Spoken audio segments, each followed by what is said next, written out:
After scouring the internet and reviewing over 1,000 GPTs, I've managed to discover 7 interesting GPTs that stand out from the rest. In this video, I'm going to showcase all of them to you guys and I'm going to rate each one of them out of 10. So let's get into it. Here's 7 amazingly unique GPTs that you need to see right now. All right, the first one we have is relationship coach. Blunt and straightforward relationship advice. We all need that in our lives, right? All right, so I've written this example.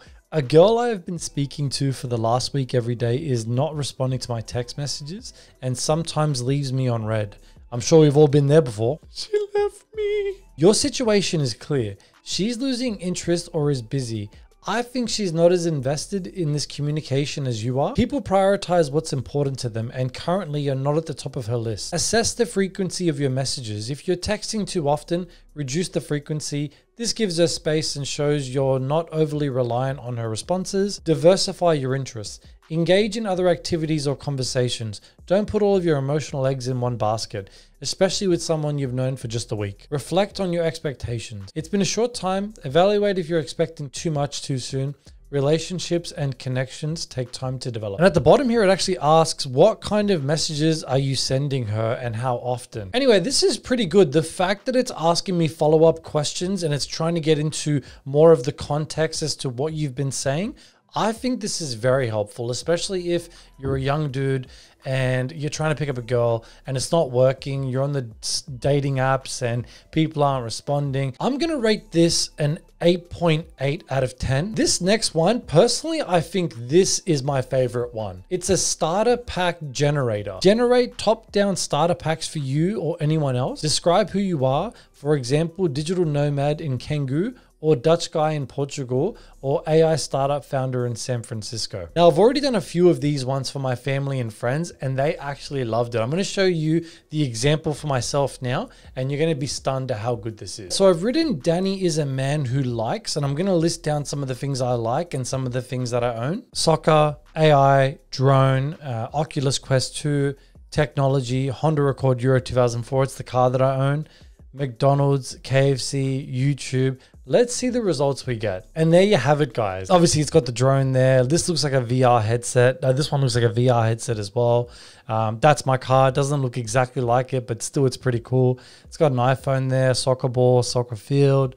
It's got a camera, McDonald's. This is a 10 out of 10 GPT. 100%. It's simple. The results are good because it's using DALL-E 3. This is the guy that made it, Levels.io. Go and follow him, guys. Like, seriously, 10 out of 10. Great work, dude. All right, this next one is really good, especially right now. We're at the start of December and Christmas is around the corner.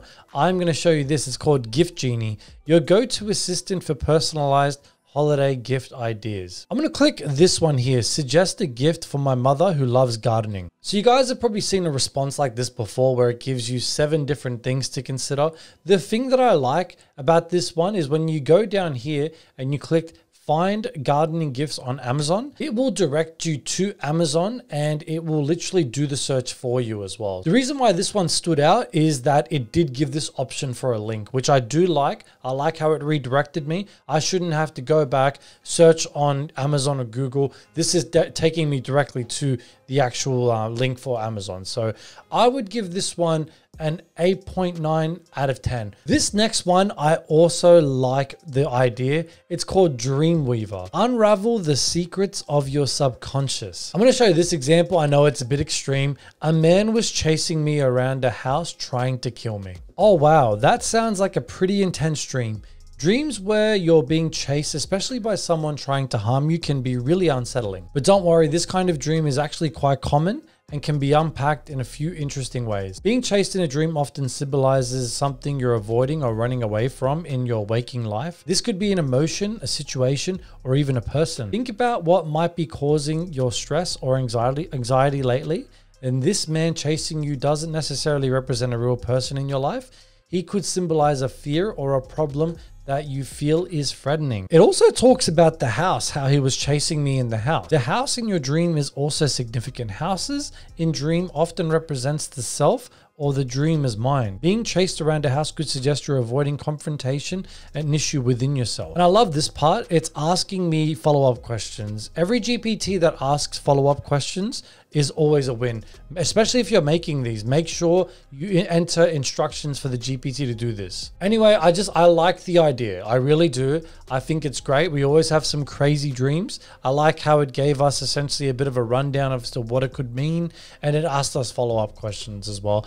I would say a 9.3 out of 10 for that one. Great work. This next one I thought was interesting, and I wanted to show you guys this one.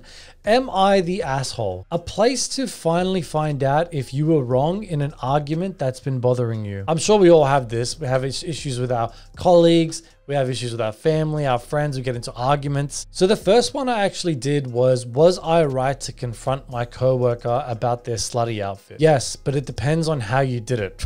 Confronting a coworker about their attire can be a minefield.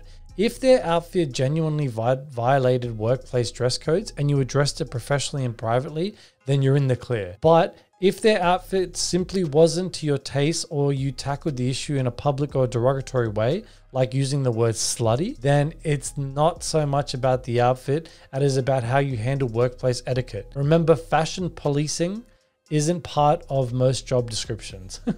I like that. I like how he gave both sides of the story as well. But great example. I think this is really good. Let's try another example. So I've tried this one, which is, am I wrong for refusing to lend money to my friend? And I'm sure we've all been in this situation before. No, you're not wrong. Not being a walking ATM for your friends is totally fine. Lending money can turn friendships into awkward episodes of Judge Judy. If lending money makes you uncomfortable, or if you're not swimming in cash like Scrooge McDuck, it's okay to say no. You're not obligated to finance others' needs, and true friends should understand that. However, if you're rolling in the dough and this friend has been your rock through thick and thin, consider if your refusal might strain the friendship, but still your wallet, your rules. I like this one.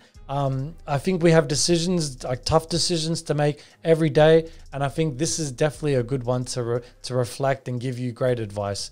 I would say another 9.3 out of 10. Great work, dude. All right, this next one, Scruffy's car repair advice. Checks car repair bills and gives cost savings. Just upload a photo of your latest repair quote or tell him your car problems to get started. Now, I searched the web and I found this guy that uploaded one of his bills. Anyway, I've uploaded the image of the bill and I've written exactly what that person wrote. Let's see what they say. Alrighty, let's take a gander at what you've got here on this bill. So, express oil change service. $45.66 seems pretty reasonable for a quick oil change. It's not the cheapest I've seen, but it ain't highway robbery either. Now, $137.39 could be a tad steep depending on the boot that they're replacing. These parts ain't usually that pricey, but sometimes the labor can hike up the bill if it's a pain to get to. Now, summing it all up, your total comes to $952.94, including tax.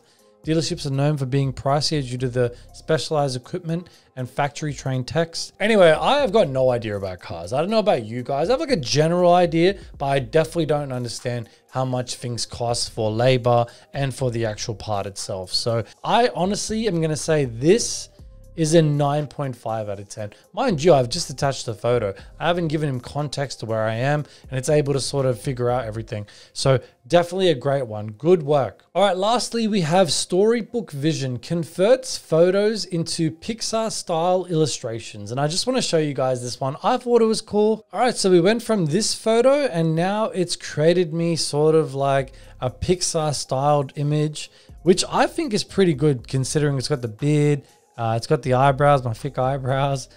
He kind of looks Middle Eastern like me. Same colored shirt. He's got the tattoos as well. Pretty good considering that was just a photo. I've just given the photo and then that's used the DALL-E 3.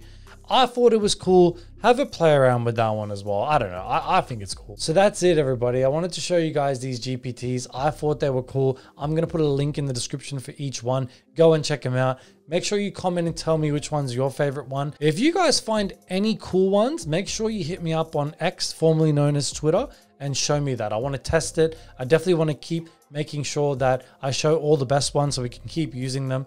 And I will see you guys in the next video, okay? Peace.